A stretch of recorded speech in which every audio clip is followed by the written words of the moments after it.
You're listening to the Corbett Report. CorbettReport.com. Welcome, ladies and gentlemen, welcome to another edition of the Corbett Report. I'm your host, James Corbett of CorbettReport.com, coming to you, as always, from the sunny climes of Western Japan, here on this first day of November 2013. Welcome to episode 286 of the Corbett Report podcast, Rockefeller Medicine. Quote, "The crisis in today's healthcare system is deeply rooted in the interwoven history of modern medicine and corporate capitalism. The major groups and forces that shaped the medical system sowed the seeds of the crisis we now face. The medical profession and other medical interest groups each tried to make medicine serve their own narrow economic and social interests. Foundations and other corporate class institutions insisted that medicine serve the needs of their corporate capitalist society. The dialectic of their common efforts and their clashes, and the economic and political forces set in motion by their actions, shaped the system as it grew. Out of this history emerged a medical system that poorly serves society's health needs." End quote. Well, a timely post there. So what is that taken from? Is that a blog post by an outraged American citizen who is realizing that Obamacare is now raising premiums of the average American out there by as much as 539%? Or is this some sort of snapping point that one of the liberal blogs has reached in realizing that they have been duped and that healthcare, Obama style, is not manna from heaven, in which government somehow magically gives people medicine from on high because they care so much about them, but is in fact a fraud from top to bottom that has been designed to further plunder the wealth of the average American?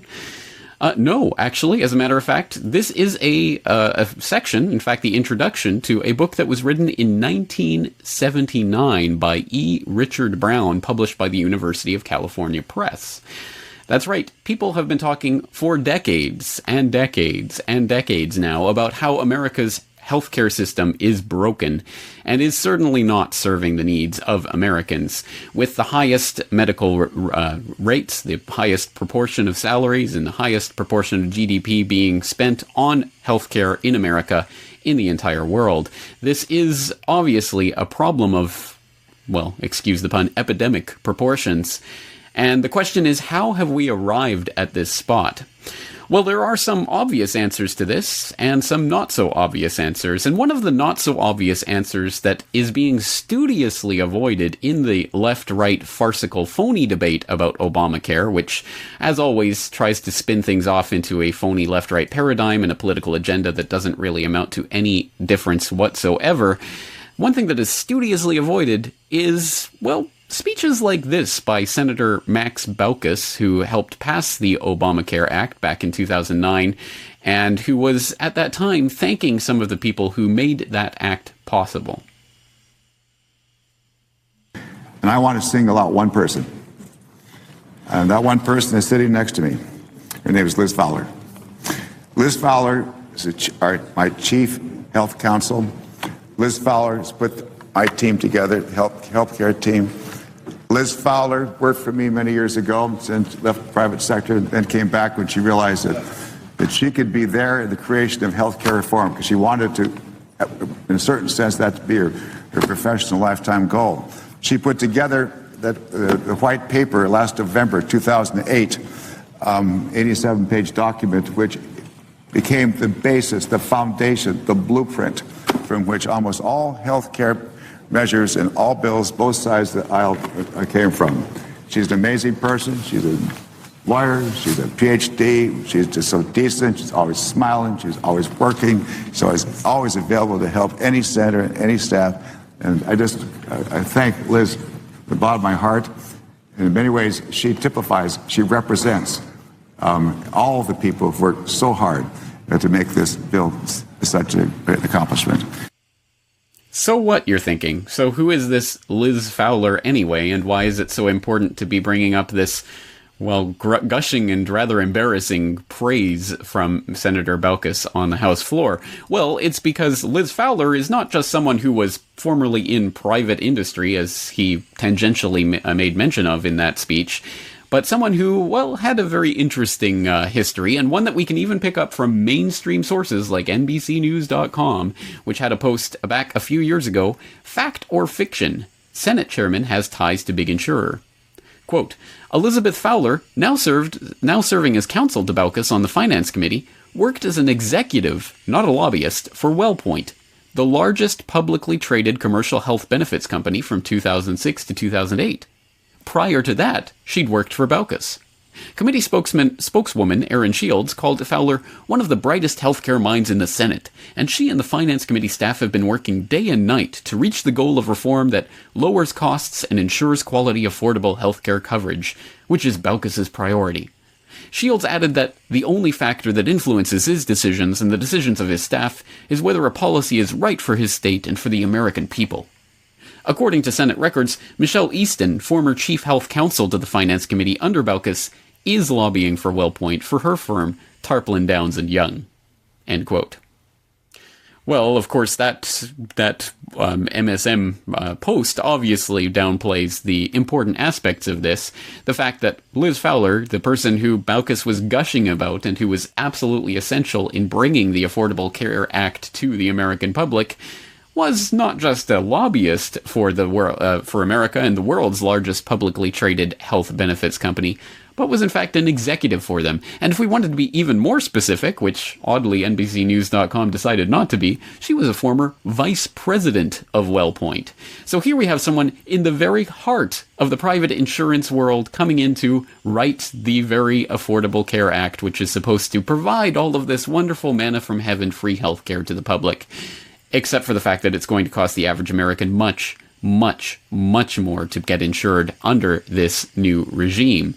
Here it is, unmasked for us all to see, the point at which the media has been studiously avoiding, which is that, yes, this is crony capitalism, aka fascism, aka corporatism, to its core. This is it for all the world to see. This is what it looks like, and this is exactly why healthcare costs in the United States are absolutely out of control and only getting worse as the government comes along to fix it and make it better with the help of their friends in WellPoint and other private health insurance companies. Absolutely ridiculous. And the fact that most people in the audience probably don't even know this fact is outrageous, considering the amount of coverage that the mainstream media has given Obamacare in recent months and recent years. And by coverage, of course, I mean cover up. Well, we could examine this in more detail today, but today I want to look more at the roots of this fascist corporatist system and how it developed, specifically with regards to the healthcare industry, because obviously that is something of pressing importance for Americans and people around the world in this day and age. And it's important to know that this did not come about through happenstance or mere chance. This happened as a result of a concerted and carefully plotted plan that was laid out generations ago by people with malice aforethought, we'll put it that way. And just for an example of how and when and why and who this plan developed and originated from, we should turn back to that book that we opened today with reading that short passage from the introduction. I mentioned it was by E. Richard Brown. It was published by University of California Press in 1979. But I did not mention the title of that book, which is Rockefeller Medicine Men, Medicine and Capitalism in America. Oh, that's right, folks. The American healthcare system really does go back to the Rockefeller family. As the legislatures under Rockefeller's leadership, he set up the American League of Municipalities, which controlled all the small towns in the United States, and the American Association of State Governments, which controlled all the state governments in the United States, including the legislatures. And he used the state legislatures to draft new methods for controlling doctors and hospitals. And so all hospitals and all doctors had to be licensed through state legislature, which sounded wonderful if you didn't know what was going on. That you had to go through John D. Rockefeller to get a medical license and a hospital license. Wow. That's what it amounted to. And that's the system we have today. And today we've become the sickest nation in the world and the most expensive medical care in the world, except you never get well.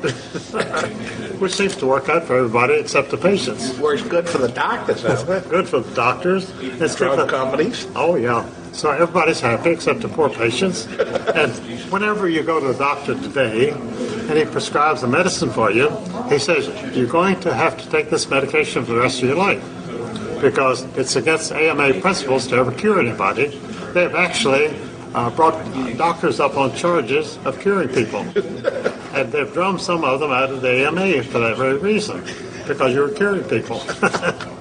Because this might be the right thing to do, but from a business standpoint, it's better to keep them sick and keep them buying the medicine, which they buy from the Rockefeller drug companies, and go to the Rockefeller hospitals, then everybody's happy. And now they have the scam where if you can't afford it, the government's going to buy the drugs from the Rockefellers and give it to you, right? Well, that's why they had the Medicare system, because they developed Medicare. You know, I point out in my book, Murder by Injection, that for many years the AMA spent millions of dollars in Congress to fight Medicare because it was called government medicine, and they didn't want, the doctors were very independent, and they didn't want the government to control their business. Well, they wound up as employees of the government, and that's what they're. And now this new drug act, they're going to supply the drugs to the people that can't afford it with the taxpayers' money, but the drug companies will still get the money. They get the money. Yeah. Because a lot of the people who are buying drugs today and medications, like elderly people like myself, they couldn't afford the drugs, and so the government will pay for them. What a racket. Well, it shows that these people are good businessmen. Oh, very good. Yeah. I mean, they're not very ethical, though. Well, you and I could never think of such a diabolical plan. Well, that's right. You and I never could think of such a diabolical plan, but unfortunately that doesn't stop those who can, and we suffer from a lack of imagination on many of these subjects, which makes us perfect victims for those who would so abuse positions of power and influence in order to increase one's own profitability. Well, that, of course, was a brief snippet of an interview with Eustace Mullins, and, of course, I'll put the link into the full video interview so you can watch that on YouTube, along with, of course, all of the other things that I mentioned in today's episode in the show notes at corbettreport.com. But, well, this is a pretty grand claim to be making, that the Rockefellers were absolutely essential in shaping modern American medicine, and this could be cast aside as mere conspiracy theory by those who are not so familiar with the Rockefellers or their influence. And for example, I mean, just as one example of that, we could cast our minds back to The Last Word on Snake Oil, a video that I produced a couple of years ago, showing that the Rockefellers' roots, ironically enough, really does go back to medicine, aka fake medicine, aka snake oil, as the progenitor of the Rockefeller dynasty, John D. Rockefeller's father, was in fact not only a bigamist and a shuckster, but in fact also someone who literally sold snake oil, attempting to cure people's cancer. And billing himself as a doctor when he was in fact not a doctor. So the Rockefellers' roots and their first attempt at amassing a fortune really does go straight back to the idea of, attempting to cure people's cancer while doing nothing of the sort. That's just an ironic bit of history lesson, and I'll include the link into that video as well, so you can go and watch The Last Word on Snake Oil, which I think is still very relevant today. But again, there may be some who think, oh, Rockefeller, oh, you're just coming up with these crazy conspiracy theories. What do the Rockefellers have to do with medicine anyway? How did working for a Nobel laureate at the Rockefeller University shape your science career? So that was a pretty serendipitous event in my life. I knew I wanted to come back to New York City, and I was applying to postdoctoral positions in New York City. And a friend of mine at the time who was in New York City said to me, if you're going to go and do your postdoc there, you should go to the best possible place you can go, and that's the Rockefeller University. And for people who aren't familiar with it, the Rockefeller University is one of the most unique universities you'll ever come across. It doesn't have an undergraduate program. It has a graduate program and an MD, PhD program. It's small. It has no departments. It has no silos. It's unbelievably well funded. It's an amazing intellectual place. And I applied and got an interview in this guy, Paul Greengard's lab. I was interested in the stuff that he was doing, I went on my interview, gave a presentation, went out to dinner with him, and got the offer. And 5 months later, he won the Nobel Prize in Physiology or Medicine. And I never could have known that was going to happen when I accepted my position in the lab. And I always joked with him afterwards that it's good that I got in before he won the Nobel Prize, because after he got it, the applications to the lab were skyrocketing, and I always thought I would never get in. And he always said, yes, you would still get in, you would still get in. But that experience showed me the best of science. What's it like to be in one of the most world-renowned, successful laboratories? What's it like to be a scientist in a lab where funding isn't, the biggest issue, like it is in most labs? Well, oh, yes. I mean, that Rockefeller family, yes. The Rockefeller Foundation, the Rockefeller University, yes. Oh, okay. Well, I mean, the Rockefeller name is associated with medicine, but not the family. I mean, they haven't had anything to do with it since the founding of the Rockefeller Foundation back in the early 20th century, right? Well, this is, of course, something that is not really controversial for anyone who's actually studied the literature on the subject, which continues to amass apace. In fact, earlier this year, there was a book released via the auspices of Guangxi Normal University Press, published by a Chinese scholar, entitled To Change China, the Rockefeller Foundation's Century-Long Journey in China, which notes that, again, the Rockefeller Foundation was absolutely essential in shaping modern Chinese medicine as well as the American medical system. And just reading from a short article on this on Global Times, it says, quote, "The concept of traditional Chinese medicine, TCM, that stood in opposition to Western medicine developed in the late 19th century. Before that, Chinese doctors were open and flexible in their acceptance of Western treatments and ideas, but as Western techniques and theories outstripped Chinese ones and cultural conflicts developed, the idea that traditional Chinese treatments were either outdated or needed to be defended developed, culminating in a division of Chinese medical practitioners into Western and Chinese medicine by the 1920s. In her book To Change China, the Rockefeller Foundation's Century-Long Journey in China, just published in Chinese, Ma Chuxia, Associate Professor of East Asian Studies at Oberlin College, holds that NGOs, especially the Rockefeller Foundation, contributed to this process. The basis of Western modern philanthropy that had been established, and the West was moving toward modern ideals of evidence-based medicine when the Rockefeller Foundation, endowed by billionaire John D. Rockefeller, entered China in the early 20th century. With the spreading of the missionary movements, Rockefeller became increasingly interested in China. His foundation bought the Union Medical School and renamed it the Peking Union Medical College. The foundation not just wanted to establish a first-class school of medicine in China, it also introduced the U.S. Johns Hopkins medical model to the Peking Union Medical College Hospital and viewed it as a laboratory of their social ideas, which reflects the foundation's ambition to change China." End quote. I'll let you continue reading on that subject and reading the book if you are so inclined, but that's just one indication of the massive global reach that the Rockefeller family and the Rockefeller Foundation had, very much so in the early 20th century, and which continues to shape the societal and educational and medical and all sorts of other institutional practices and institutions themselves to this very day, as reflected by the previous clip that we just watched.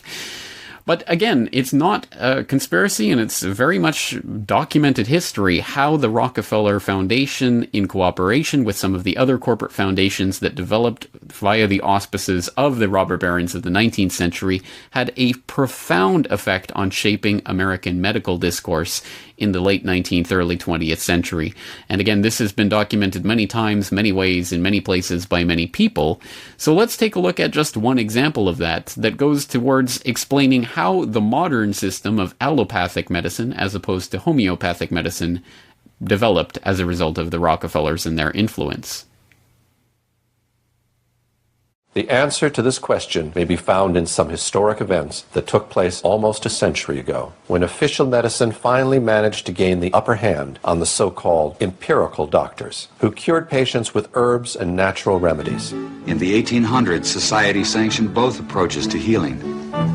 Patients had a choice of using either doctors, called allopaths, or natural healers, called empirics or homeopaths. The two groups waged a bitter philosophical debate. The allopathic doctors called their approach heroic medicine, They believed the physician must aggressively drive disease from the body. They based their practice on what they considered scientific theory. The allopaths used three main techniques. They bled the body to drain out the bad humors. They gave huge doses of toxic minerals like mercury and lead to displace the original disease. They also used surgery, but it was a brutal procedure before anesthesia and infection control. Few patients were willing to have surgery. Most patients feared allopathic methods altogether. Satirists of the day remarked that with allopathic treatment, the patient died of the cure. Competing with the doctors were the empiric healers. Contrary to the doctors, they believed in stimulating the body's own defenses to heal itself. Instead of poisonous minerals, they used vegetable products and non-toxic substances in small quantities. They especially favored herbs learned from Native American and old European traditions. The empirics said they based their remedies not on theory, but on observation and experience. Satirists of the day added that with empiric treatment, the patient died of the disease, not the cure. And the balance of medical power remained equal until the turn of the century. Then, new medical treatments emerged that were potentially very profitable. The AMA joined with strong financial forces to transform medicine into an industry. The fortunes of Carnegie, Morgan, and Rockefeller financed surgery, radiation, and synthetic drugs. They were to become the economic foundations of the new medical economy. The takeover of the medical industry was accomplished by the takeover of the medical schools. Well, the people that we're talking about, Rockefeller and Carnegie in particular, came to the picture and said, we will put up money. They offered tremendous amounts of money to the schools that would agree to cooperate with them. The donors said to the schools, we're giving you all this money. Now, would it be too much to ask if we could put some of our people on your board of directors to see that our money is being spent wisely? Almost overnight, all of the major universities received large grants from these sources and also accepted 1, 2, or 3 of these people that I mentioned on their board of directors, and the schools literally were taken over by the financial interests that put up the money. Now, what happened as a result of that is that the schools did receive an infusion of money. They were able to build new buildings. They were able to add expensive equipment to their laboratories. They were able to hire top-notch teachers. But at the same time as doing that, they skewed the whole thing in the direction of pharmaceutical drugs. That was the efficiency in philanthropy. The doctors from that point forward in history would be taught pharmaceutical drugs.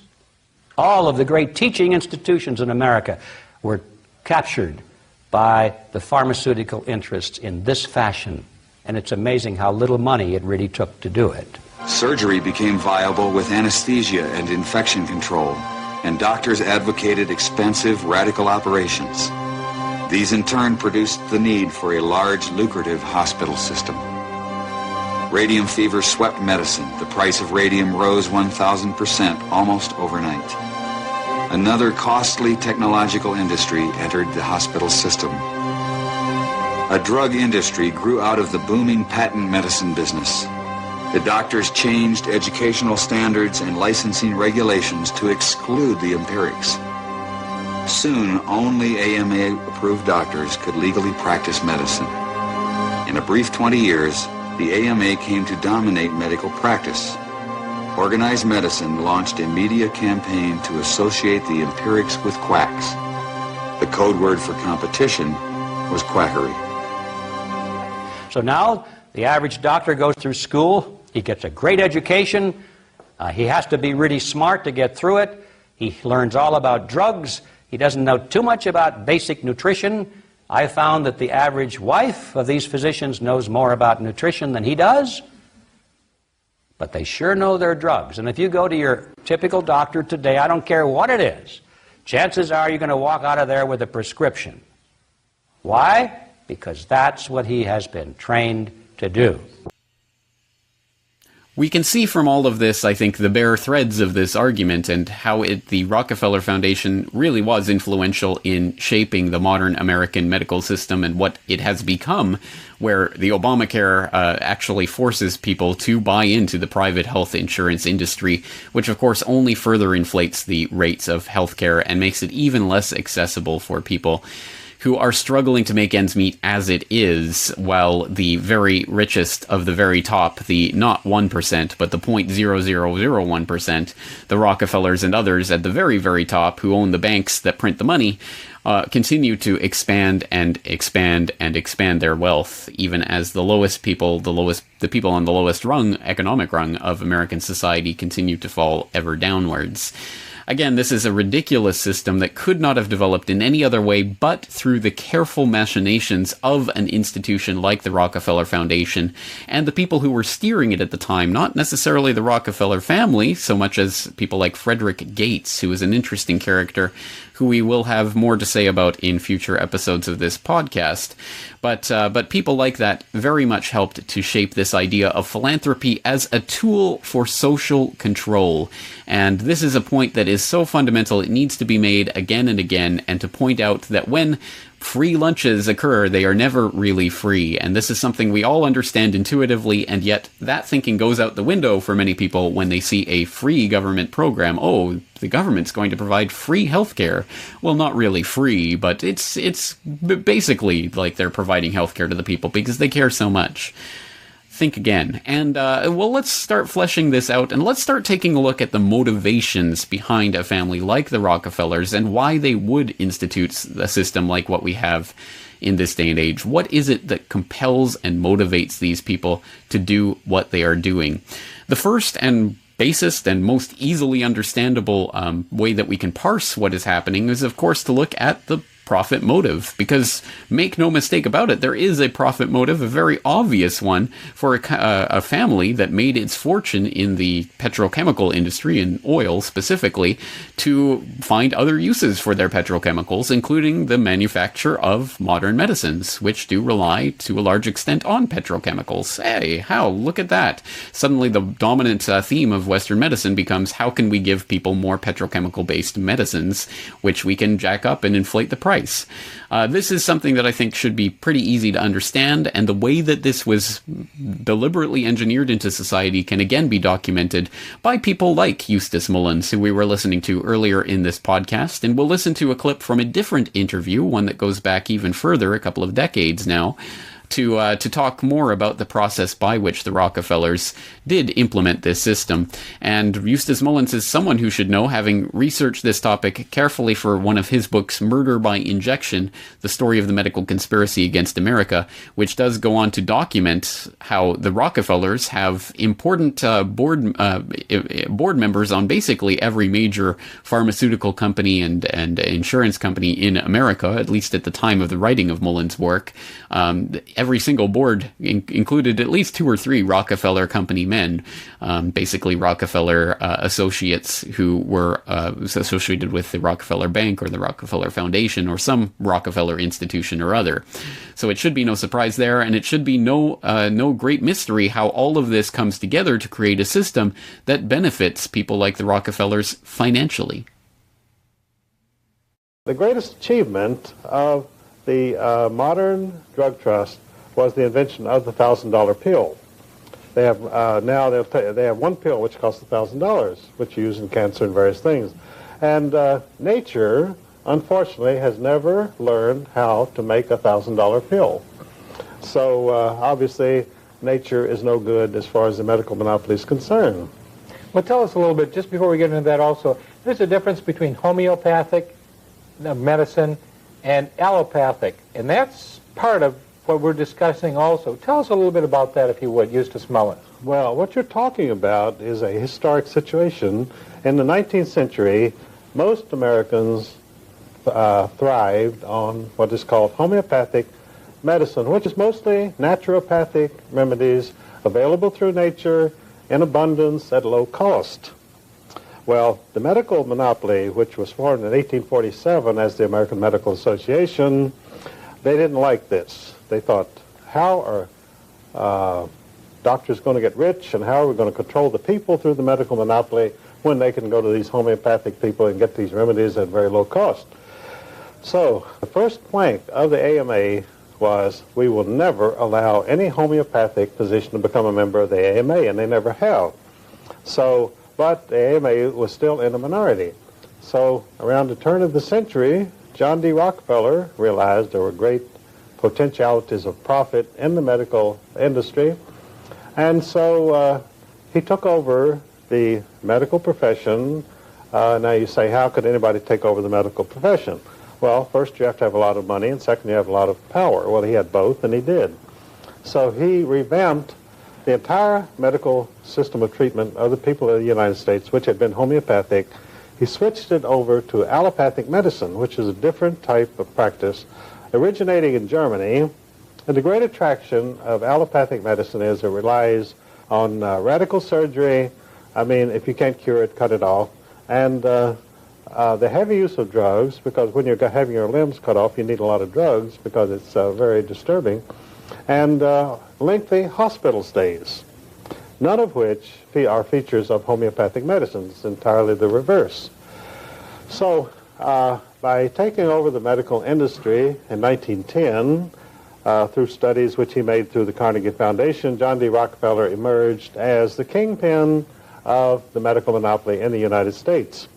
And he now presided over an allopathic system of medicine controlled through every legislature by accreditation of hospitals, control of physicians, control of medications, and which is essentially what we have today. So from 1910, when this change was effected, right to the present day, the cost of health care has multiplied astronomically in the United States to the point where it is no longer available to most American citizens. So how did they counteract this? When they got us to the point where the average working man could not afford hospital care or the allopathic system of treatment, they set up an insurance industry, medical insurance. And through this, they were able to spread out the costs among everybody. And health insurance today is simply another tax on the American people. In fact, it functions through the Social Security system as a tax on the recipients of Social Security. They say, well, now that you've reached your senior citizen stank, you have Social Security coming in, so then they jerk back a good portion of it as Medicare costs, which they raise every year.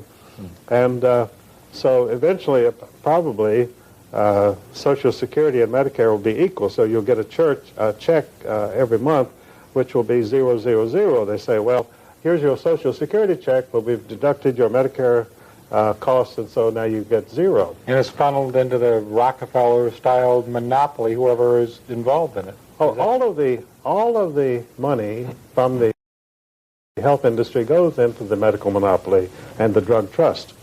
Interestingly enough, the Rockefellers control every major drug company in the world, and now when I say control, I mean directly. They have, among the directors and officials of each of the 18 largest drug companies in the world, they have men from Chase Manhattan Bank, from the Exxon oil company, and so forth. So they're right there. The names, I have all the names in my book, Murder by Injection.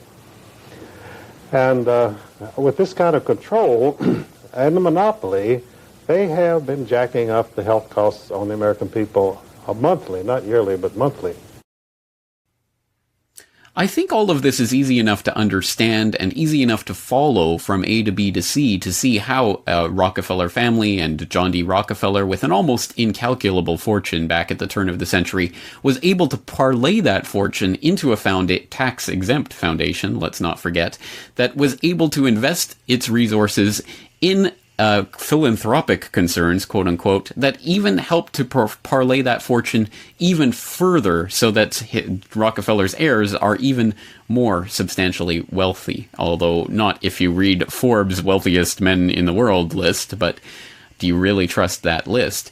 But suffice it to say, I think it is easy enough to understand how the Rockefeller Foundation has been used to further Rockefeller cartel interests, and we've seen that in previous editions of this podcast. For example, The Truth About the Gene Revolution, where we looked at how the Green Revolution and then the Gene Revolution, both Rockefeller-funded and supported endeavors, have gone on to serve Rockefeller cartel interests in the monopolization of the food supply. Well, in the precise same way, we can document and look at how the monopolization of healthcare services in the United States has again furthered the Rockefeller cartel interests, this time in the Rockefeller drug empire and the pharmaceutical industry that is related to it. But I think we also have to understand that there is something deeper behind this, an agenda that goes beyond the mere profit motive, because it is something of a truism that once we get into the rarefied part of the economic stratosphere that the Rockefellers and Rothschilds and the other 0.0001% of the elite reside in, where they not only have access to unlimited amounts of wealth, but access to the processes by which that wealth is created and or destroyed, i.e. the banks themselves that create the money out of thin air, I think we understand that profit isn't in and of itself a motivating driving factor for the David Rockefellers and others of the world.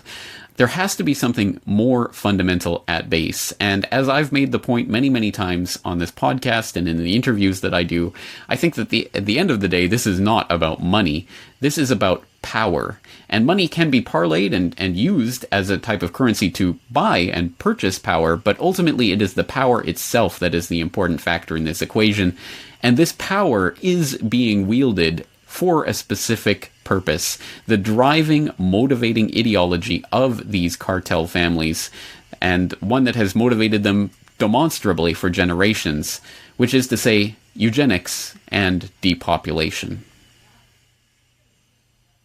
In 1952, John D. III founded the Population Council, an organization dedicated to promoting the now debunked fear that overpopulation would ravage the earth and cause mass death by the year 2000. Rockefeller appointed Frederick Osborne, the leader of the American Eugenics Society, as its first president. In the 60s, the Rockefellers funded a WHO-administered task force on vaccines for fertility regulation that developed anti-fertility vaccines, a task force that eventually succeeded in developing an anti-HCG vaccine that caused spontaneous abortions in vaccinated women. In the 90s, WHO-administered tetanus vaccine programs in multiple countries were racked with scandal when it was discovered that vaccines were laced with HCG and causing spontaneous abortions in the third world populations who were being unknowingly injected with them. David Rockefeller continues to promulgate the same overpopulation fear-mongering, always framing the problem so as to posit the United Nations as the only solution, without noting that the UN was built on land donated by his family on the ashes of the League of Nations, an organization founded by Rockefellers and their family allies. Last year, David Rockefeller hosted a meeting of billionaires including Ted Turner, George Soros, Bill Gates, and others, at which they concluded that overpopulation was the world's most pressing problem. The Rockefeller Foundation gives grants to Planned Parenthood, the Population Council, and others. You can see here in 1997 they did a study actually giving fertility control agents to people in India. Here is the research grant in action. And if you remember just a minute ago I talked about the Population Council. These people are getting money from the Rockefeller Foundation. They said mass use of fertility control agent by government to regulate births at an acceptable level. This is actually here, once again, public information by the Population Council from 1969. The overall Rockefeller goal? Well, they say in part, quote, science would eventually come to control the fundamental processes of biology. They literally want to control the entire cycle of life, from birth to death, everything in between. They want to control hormones, they want to control glands, they want to control genes. They have no limit to what they attempt to accomplish, and all their funding towards genetic research and more has been part of this goal. It was part of their ultimate means of social control and social engineering, eugenics. Ironically, however, the very innovations that are making possible dramatic improvements in human well-being are also creating new problems which raise the specter of an alarming and possibly catastrophic disaster to the biosphere we live in. And herein lies the dilemma that we all face. Let me illustrate. Improved public health has caused the world's infant mortality rate to decline by 60% over the last 40 years. In the same period, the world's average life expectancy has increased from 46 years in 1950s to 63 years today. This is a development which, as individuals, we can only applaud. However, the result of these positive measures is a world population that has risen during the same short period of time geometrically to almost 6 billion people and could easily exceed 8 billion by the year 2020. The negative impact of population growth on all of our planetary ecosystems is becoming appallingly evident. There is a guiding, motivating, driving ideology behind these 0.0001% economic elites, the powers that shouldn't be. It is the desire to get rid of you and me and the people around us from the gene pool so that they and their progeny can survive into the future. Well, that is a pretty dark note on which to leave things, but unfortunately this is the real underlying reality behind the modern American healthcare system and the problems that we see developing out of it. And it's not problems that are going to be fixed by some manna from heaven Affordable Care Act or anything that is launched or initiated or spearheaded by the bought and paid for executive branch or the bought and paid for legislature or upheld in the Supreme Court by the bought and paid for judicial branch of the U.S. government. Once again, the answer is not going to come from the U.S. government or its bought and paid for corporate cronies, because this is, of course, the system that has been engineered carefully over the course of generations and shaped by the Rockefeller Foundation and other very special interests who literally control the access to resources on the planet. This is a point that we've talked about in previous episodes. We will continue to elaborate in future episodes, and we will continue to talk about healthcare and the ways that modern Western medicine is not 100% evil. That would be cartoonish and too simplistic.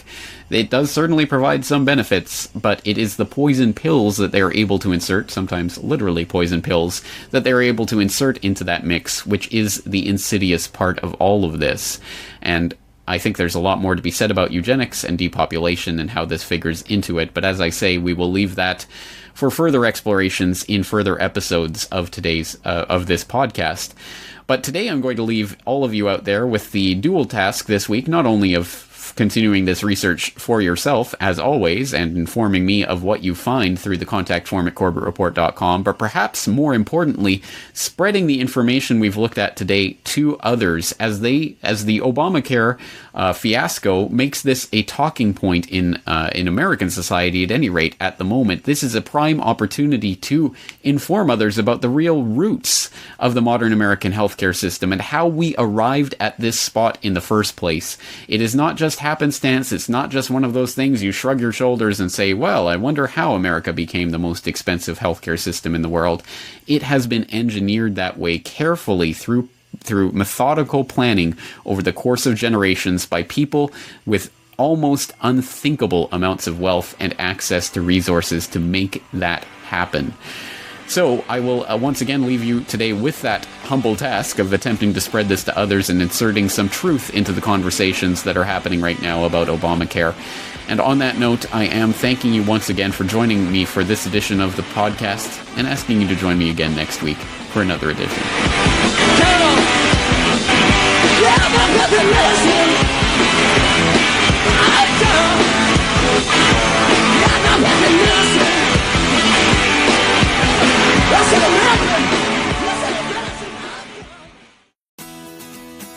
The Corbett Report is brought to you by the Corbett Report subscriber, a weekly newsletter featuring James Corbett's international forecaster editorial, recommended reading and viewing, discounts on Corbett Report DVDs, and once a month, a subscriber-only video. Sign up today to start receiving your copy at corbettreport.com/support.